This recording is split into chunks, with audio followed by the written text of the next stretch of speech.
I never thought I'd be the type of person to write something like this. I always believed in loyalty, in boundaries, in not crossing lines just because you're hurting.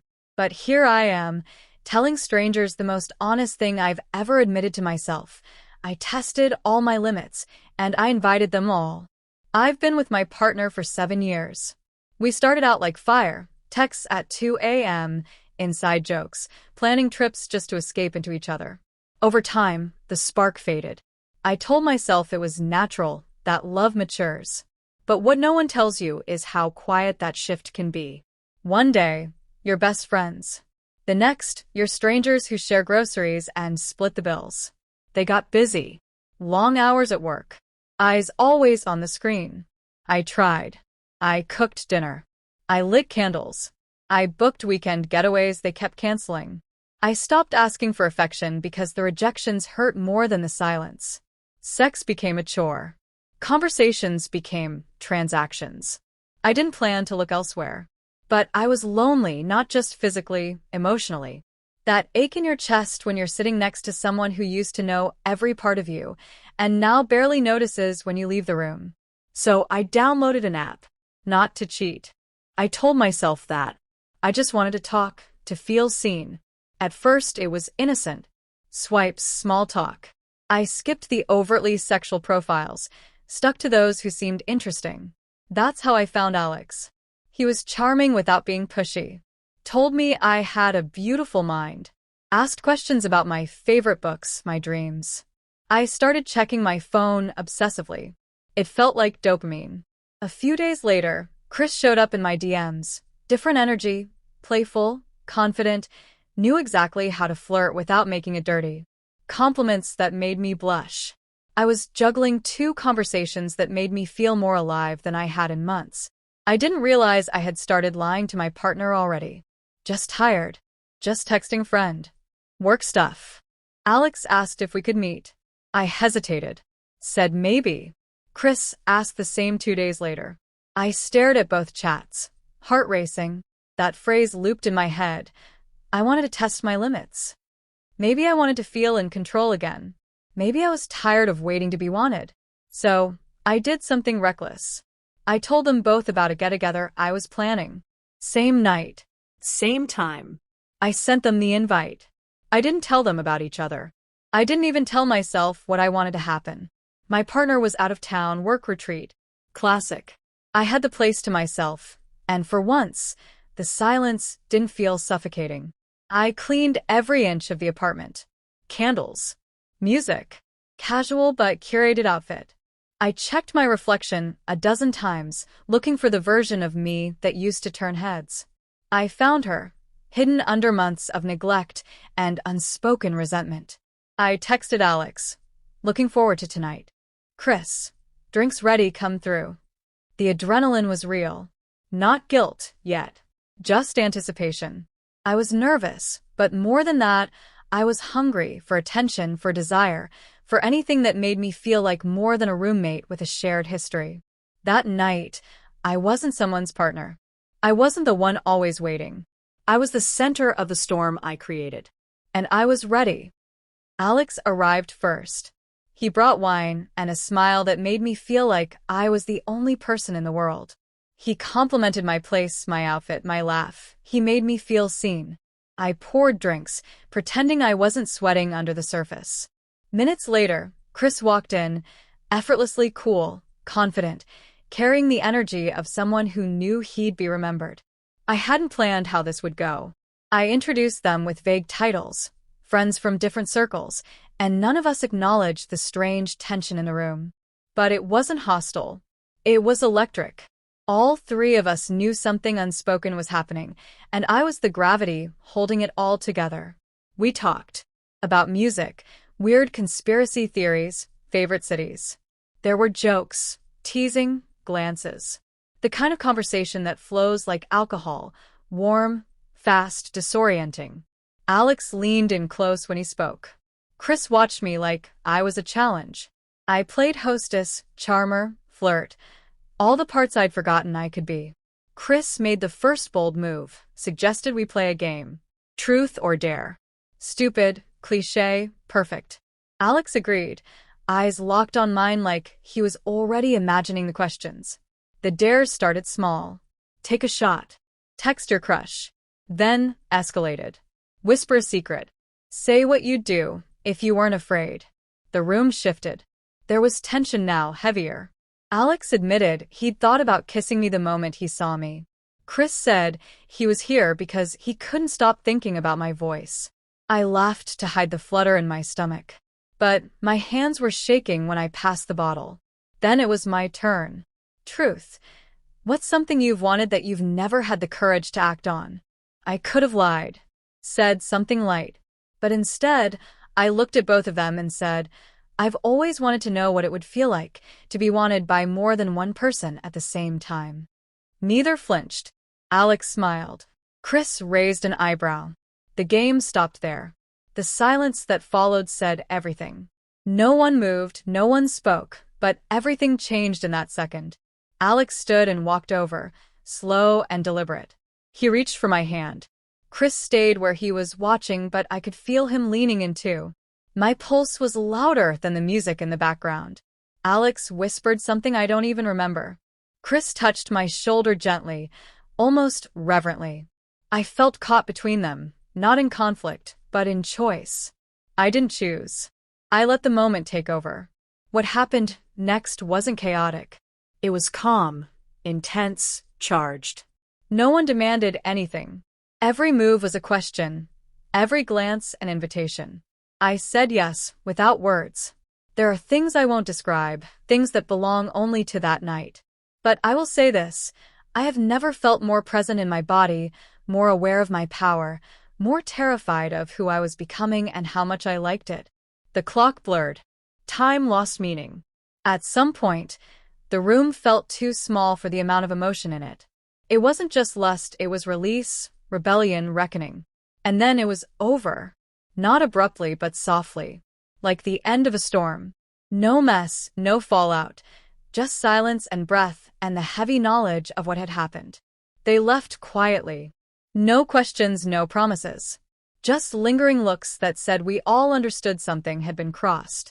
I sat on the couch, still in the same dress, legs curled under me, numb. Not sad. Not elated. Just quiet. My phone buzzed. It was my partner. A simple text. Love you. Sorry I've been so busy. Can't wait to be home. I stared at the screen for a long time. The weight of that message crushed something inside me. Not because of guilt, but because it was too late. The damage had already been done. And, the worst part? I wasn't sorry. The silence after they left was louder than anything that had happened. I didn't cry. I didn't celebrate. I just sat with it. Not regret, just the weight of knowing I crossed a line, and I couldn't step back. I had done something irreversible. It didn't feel like destruction. It felt like clarity. I didn't sleep that night. I kept thinking about their hands, their eyes, how I felt being wanted so completely, so openly. Then I thought about my partner. The one who used to look at me that way. The one who hadn't touched me without obligation in over a year. I used to think we were still in love. I think I stopped believing that months ago, but I didn't admit it until now. The next morning, my partner called. Said they'd be back early, asked if I wanted takeout. I said yes. My voice was steady. I looked at the same walls I'd sat in for years, and suddenly, they didn't feel like mine. I cleaned again. Not to hide what happened, but because the room smelled like someone else and I couldn't decide if I liked that or hated it. When they got home, they kissed me. I kissed back. It felt like brushing lips with a stranger. They talked about their trip. I nodded at the right places. We had dinner.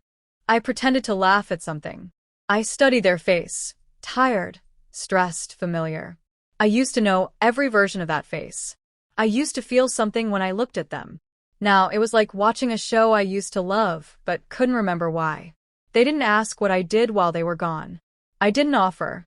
There was this strange politeness between us, the kind people have when they both know something but won't say it. It made me sick. 2 days later, Alex texted. Said he'd been thinking about me. That he'd never experienced anything like that night. He asked if we could talk. I read it 3 times. Deleted it. Rewrote a reply. then left it on read. Chris messaged the next day. Just 3 words. You still thinking? No context. No follow-up. I blocked him. I didn't know what I was doing. I didn't want to turn this into a new affair. I wasn't chasing a new love. I had stepped into the fire, and now I was trying to figure out if I burned or survived. I started pulling away from my partner without realizing it. Little things. Less eye contact.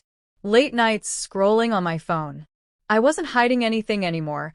There just wasn't anything left to hide. I had already left emotionally. Now I was watching the rest of me catch up. One night, they brought up how distant I seemed. I shrugged. Said I was tired. They pressed. I snapped. I told them they hadn't touched me in months, hadn't noticed me for longer than that. They looked stunned. Said they thought everything was fine. I almost laughed. We didn't fight. We didn't resolve anything either. We just went to bed. On opposite sides of the mattress, facing opposite walls. That was worse than yelling. In the days that followed, I questioned everything. Not the night. It was clear in my mind like a photograph. But everything around it. Had I been fair? Had I waited long enough? Had I tried hard enough before breaking something I promised to protect? The truth? I did try. For years. I begged for attention in quiet ways. I gave second chances. I excused distance as stress. I watched myself disappear piece by piece and kept smiling through it. Until I didn't. I didn't cheat out of boredom. I didn't betray anyone to feel sexy. I did it because I felt invisible. And the worst betrayal wasn't mine, it was theirs. They stopped seeing me. They stopped choosing me. Alex and Chris were just mirrors. They showed me what I'd been missing, what I still craved. Not just affection, but recognition. I thought about telling my partner everything. But what would that do? Ruin them? Free me? I didn't need forgiveness. I needed to decide who I was going to be now. I told Alex not to contact me again. Not because he did something wrong, but because I couldn't carry pieces of him into the version of myself I was rebuilding. I didn't reach out to Chris. I didn't want more chaos. I didn't want to be tempted into running again, just because it felt exciting. I wanted stillness. Something honest, even if it was lonely. My partner started trying after that. Bringing home little gifts. Initiating small touches. I let them believe nothing had changed, even though everything had. We had dinner one night and they said, "I think we're getting back to us." I nodded. I said I hoped so. But inside, I knew I wasn't us anymore. There was no big break. No slammed doors. Just a slow unraveling. I stopped resisting. And in that quiet, I found something I hadn't felt in a long time. Not happiness. Not peace. Just honesty. For the first time in years, I wasn't pretending. I debated writing this at all. What's the point of confessing something when no one can hold you accountable? Maybe I just needed to say it out loud somewhere. Maybe I wanted someone to understand, even if they're just strangers scrolling past. Maybe I wanted to admit to myself that I changed, that I crossed a line I once judged others for. And I never looked back. People always assume cheating starts with sex. They don't understand that for some of us, it starts with silence, with being overlooked, with reaching out and feeling nothing come back. You stop asking. Then you stop hoping. Then you start wondering if anyone would notice if you just disappeared emotionally. When you've been alone for so long next to someone, temptation doesn't come in the form of lust. It comes in the form of being seen. That night wasn't about revenge. It wasn't even about desire. It was about reclaiming something I didn't realize I had lost until I tasted it again. Value. Not the kind that comes from words or obligations, but the kind that comes from someone choosing you fully without distraction. For a few hours, I was the center of someone's attention. 2 people's attention. And it reminded me I hadn't felt like that in years. I haven't told anyone. Not a friend. Not a therapist. No one. I carry this quietly, not because I'm afraid of judgment, but because I don't think anyone would understand the kind of betrayal that doesn't look like screaming or slamming doors. What I did doesn't fit into the classic narrative of villain and victim.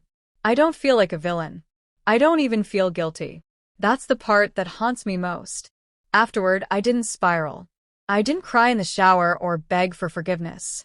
I went on with my life like nothing had changed, except everything had. I started noticing how robotic our routine had become. I started seeing my partner with a different lens, someone who still hadn't asked me a single deep question in months, who still didn't notice when I stayed up till 4 a.m. scrolling, lost in thoughts, who thought a couple of date nights could patch years of distance. I wanted to tell them once. We were sitting on the couch, some series playing in the background neither of us cared about, and they reached over and held my hand. It should have meant something. It didn't. I stared at our hands and thought, you don't know me anymore. Not the way they used to. Not the way Alex did after 4 days. Not the way Chris did with one look. But I didn't tell them. Because what would that solve? I wasn't looking for a dramatic breakup. I didn't need tears or consequences. I needed truth. And the truth was, I didn't want to be in that relationship anymore, but I didn't know how to leave without shattering the version of me they still believed in. I started journaling. Not some poetic thing. Just truths. Sentences I couldn't say out loud. I miss the way it felt to be wanted.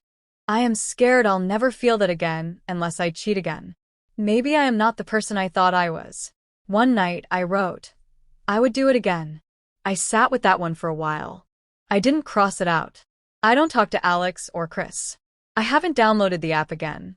I'm not looking to repeat the night. But sometimes, in the middle of a quiet morning, I replay it in my mind. Not the physical parts.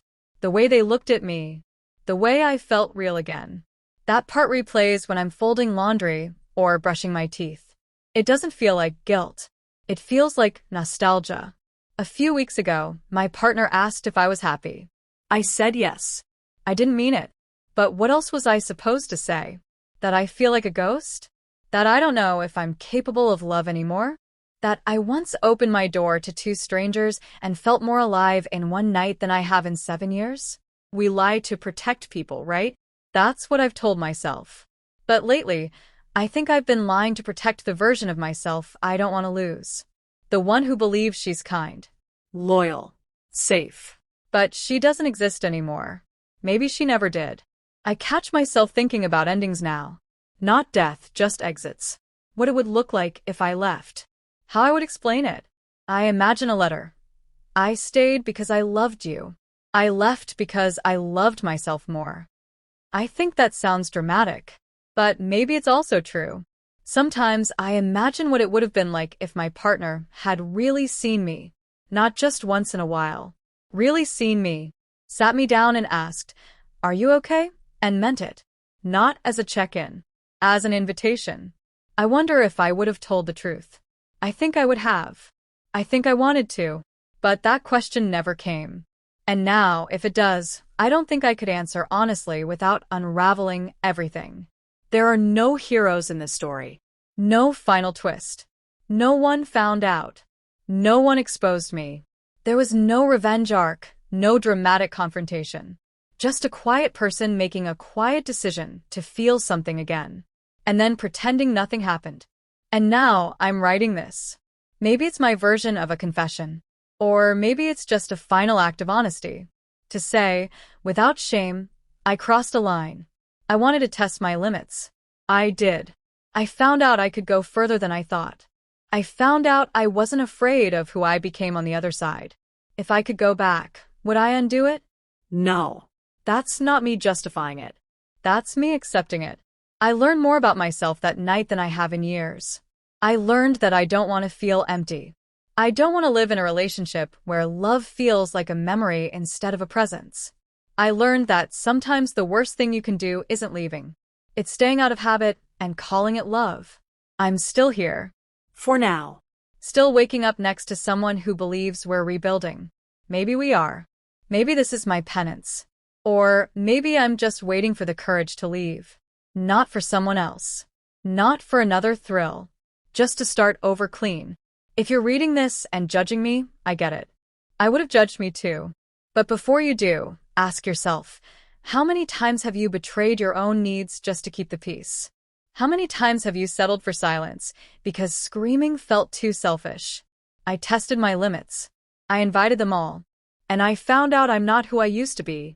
I'm someone else now. And I'm not sorry.